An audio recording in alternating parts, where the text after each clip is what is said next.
Om Shri Ganeshaya Namah. Om Namo Bhagavate Vasudevaya. So let us start today's session by paying our salutations and our gratitude in the lotus feet of Lord Shri Krishna.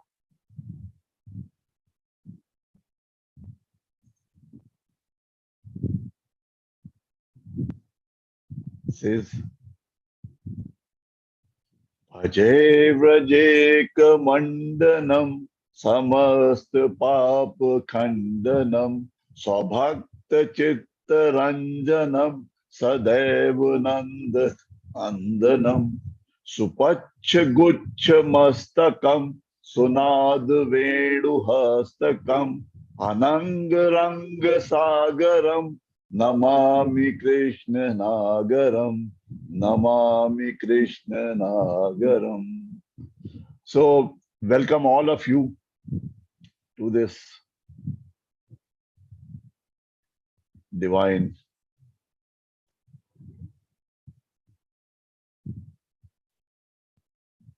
just let me share my screen.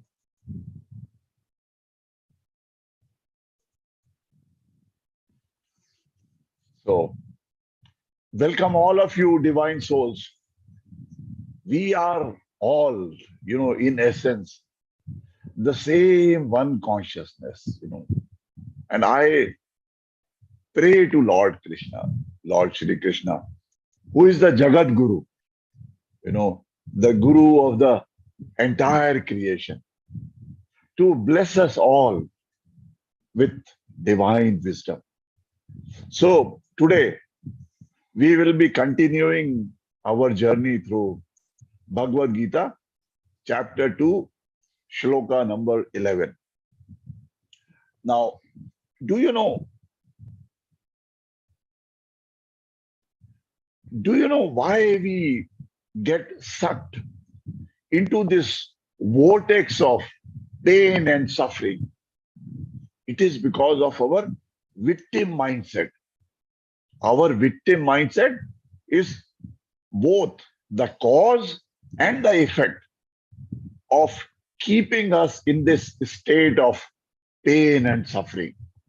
Victim mentality or a kind of a complaining mindset is the worst mindset one can get into. In fact, the first piece of knowledge that Lord Shri Krishna gives to Arjun in Bhagavad Gita is never to lament, never to complain, never to get into this victim mentality. The moment Lord Shri Krishna opens his mouth in Bhagavad Gita, he says there is no possible reason that justifies lamentation. No possible reason. The wise men or the pandits, he has used the word pandits, they never lament. They never lament, neither for the living nor for the dead. So today we shall be going very deep into this aspect of true knowledge. So kindly stay with us till the end. And if you can just follow this entire series of the Bhagavad Gita lectures, I can guarantee you that you would get the key to design an extraordinary life for yourself. But before we start, kindly allow me to pay my gratitude to my Guru. Om Ram Shri Kanhaiya Lal Sharmaye Namaha.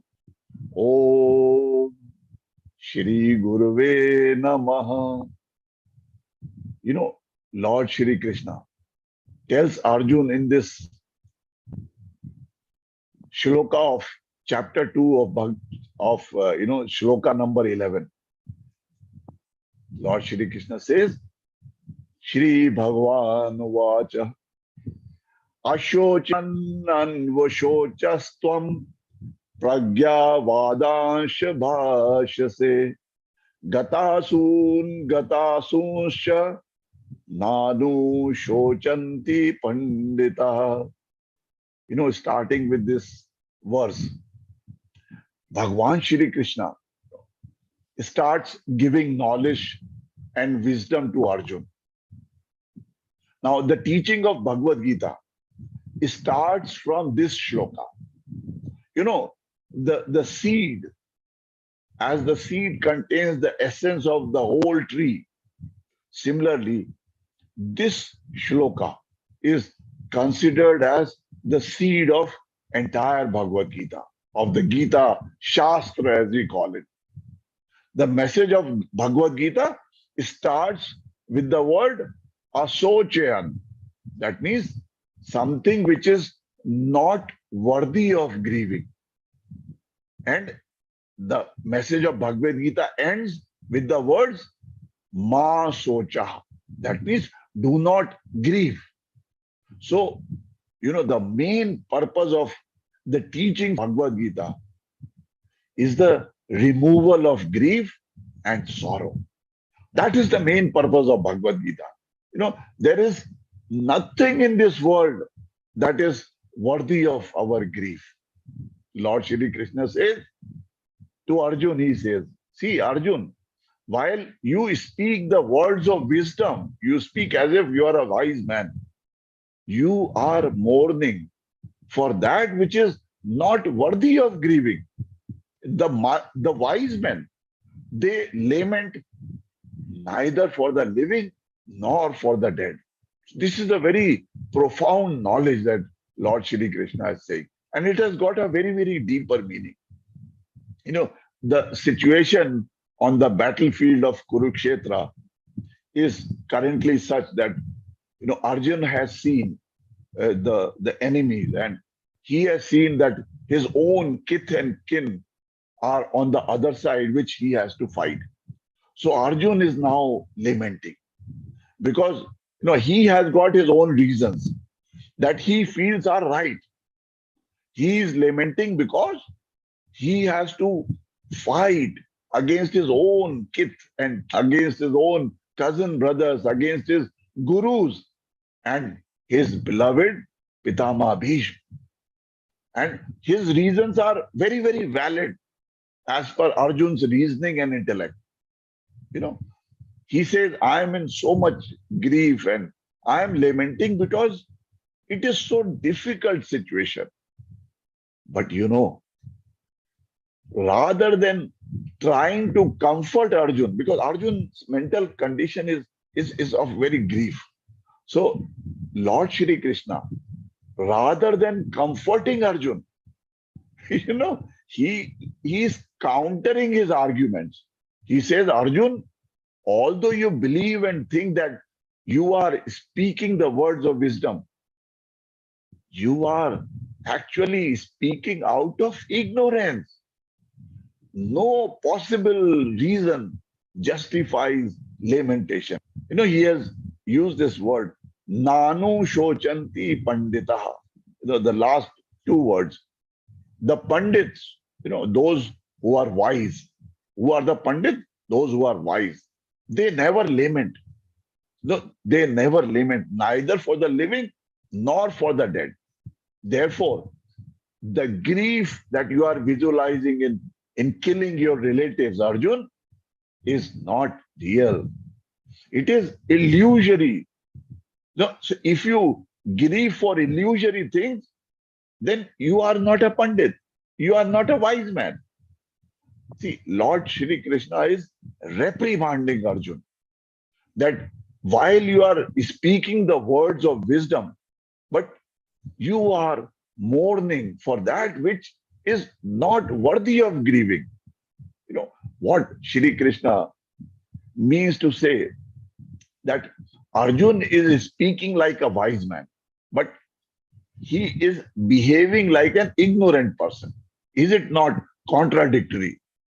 See, a devotee who is under the influence of delusion, he experiences this kind of a state of mind in which He can utter the words of wisdom even while he is living a life of delusion and ignorance. So Arjun has this great attachment towards his, kith and kin, towards his gurus, towards his Bhishma Pitama. He has got so much of attachment. And he has this notion that I am theirs and they are mine. See, those brothers are mine, the guru is mine, the Bhishma Pitama is mine, and I am theirs. Now, this I is the ego self that brings all the sufferings in life. I, me, mine, I am there, they are mine. This I causes our attachment to various things, to various people, to all our material things. And this is the main cause of our pain and suffering in our life. The only thing that can save us from this illusion we call as Maya is the right knowledge, which is the knowledge of the self. Sant Kabir Das says, De dhare ka dand hai, sab kahu ko hoye, Jnani bhugte jnana se, ajnani bhugte roye. He says, Sant Kabir Das, he says, this is a punishment for taking a body in this life, which everyone has to suffer. The difference is only that. There's only one difference. The wise people, the wise person experiences this misery intelligently and he remains satisfied, while the ignorant person, he suffers this misery by crying and weeping, by lamenting. That is the only difference between the wise and the ignorant. So Lord Shri Krishna, he tells Arjun that though Arjun you sound very wise with all your reasoning, with all your arguments as to why you do not want to fight this battle, because Arjun has already given up. He does not want to fight this battle. So Lord Shri Krishna is saying, though you have got very sound reasons with you, but in reality, you are not being wise because you are not performing your duty. That is why. Your duty is a Kshatriya. As a Kshatriya, you have to fight for Dharma, but you are not doing your duty. So you are not being wise. Now, think for a moment. Arjun was not an ordinary man. He himself had this immense knowledge and wisdom. Arjun, he's not an ordinary person. And the way he defined his reason were very just, very valid. And he quoted from the Dharma Shastras also. So that's why he sounded that he is very wise person. But even with that kind of huge knowledge and huge wisdom that Arjun had, he does not possess that one most important knowledge that would help him make decisions based on the power of his wisdom. Lord Shri Krishna says that Arjun sounds like a wise man, but the wise men neither grieve for the living nor grieve for the dead. So Lord Krishna points to the fact that why this true knowledge is so important. The moral here is that, one should be congruent in thoughts, words, and deeds. A noble person, an evolved person, is one whose thought, whose words, and whose actions are all in sync. So you cannot sound wise, you cannot give gyan and knowledge, but you act as if you are ignorant. This is not a wise man. One of the most important characteristic of a wise man is his power of discrimination between the satya and asatya, between the truth and the untruth or the falsehood. That is the biggest characteristic, most important characteristic of a wise man. He can distinguish between what is Satya and Asat. What is Satya? Satya is this transient, this ever-present soul, which is ever-present. What is Asat? Asat is our physical body, which will go away. So, he cited Pitama Bhishma is a classic example of Pandit, of a wise man that Lord Shri Krishna is referring to here. How? See, a Pandit is someone who has got a Panda. Panda meaning he is a collector of knowledge. A Panda is a collector of knowledge. So Pandit is someone who is wise and he has got true knowledge. So Bhishma Pitama, he is someone who has risen above. He has risen above the mysteries of life. He has risen above death and all his dualities of life. उनको तो इच्छा मृत्यु का वरदान था. Whenever he liked, he would decide his death. So to him, everything is an opportunity to serve God's grand plans. Whatever came to him, he took it as an opportunity to serve God. See, Bhishma Pitama is aware that he is being required to take the side of the Kauravas. Bhishma Pitama is a very wise person. He is aware that he is being required, by circumstances to take the side of the Kauravas in this great battle. He knows very well that he would be killed. He knows it because Lord Shri Krishna is on the other side. See, if Lord Shri Krishna wouldn't have been there, Bhishma Pitama alone was enough to destroy every army. But Bhishma Pitama knows that Lord Shri Krishna is there on the other side. And wherever there is Lord Shri Krishna, there is victory. There is victory. Bhishma Pitama knew that. Still, he decides to simply perform his duties. Duties as a great warrior. This is his dharma. Who has taken a vow to protect the throne, whatever be the consequences. Hastinapur ko raksha karna, it was his pratigya. It was his vow. So whoever is the king, he has to protect that. So Lord Shri Krishna hints to Arjun. He tells Arjun, Arjun, you do not need to grieve for someone like Bhishma Pitama or Dronacharya, Guru Dronacharya, who have lived a life full of righteousness. They have led a wonderful life. They are eternal in their own real nature. And they are destined to attain moksha because they have reached that level of wisdom. So, Bhishma Pitama, he was the perfect example of a wise person, of a Pandit who has risen above all the dualities of life. He has risen above lamentation. He was a sage. You can say he was a yogi who had fathomed the mysteries of life and death. He knew in and out. And he had risen above the dualities of circumstances. He demonstrated that those who surrender to God simply do their duty in all the situations. Whatever the situations demand, they will do their duty without being affected by the outcomes because he knows he will die. So without being affected by this outcome, which he knows that is going to end his life, he is performing his duty.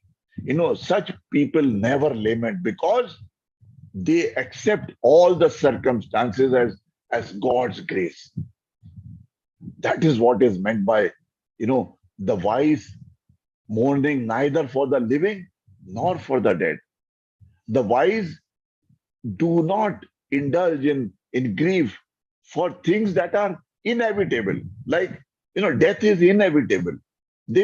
Wise men will never grieve for things which are inevitable. Those who always weep and always complain that their life is filled with bitter things, they just reveal the narrowness of their mind. In God's consciousness, when you look at the entire universe, all these worldly things are very small, tiny things because they are not eternal. The truth is all eternal. Everything else is asatya. But, because of our attachments to material things, our attachment to this body, our attachment to our worldly possession, my house, my car, my relatives, my daughter, my son, this cycle of life and death becomes very, very distressing. But when we are anchored in that changeless spirit, when we are anchored in all one pervasive consciousness, then death remains no longer fearful. We no longer fear death then. Death then just reminds us that nothing belongs to us. If we continue to identify ourselves with our body, if we continue to identify ourselves with material things, we will continue to be fearful. Fear is the quality of our ego consciousness. Who is fearful? Our ego. That ego consciousness is always fearful. When a devotee is resolute and his consciousness is anchored in that one divinity, that one consciousness, then he is able to witness the life and death without being affected by them. Therefore, the wise people, they don't get tossed up and down in the waves of happiness and misery. Sometimes they are happy, sometimes they are in pain and suffering. They do not get tossed up and down. What they do? They dive deep into that ocean, the ocean of bliss, the ocean of that one consciousness. Just like when you are at the surface of the ocean, we encounter these waves, waves of ups and downs. But when we dive deep into the ocean, we find it so calm, so soothing, and then we can experience that one indivisible mass of water all around us.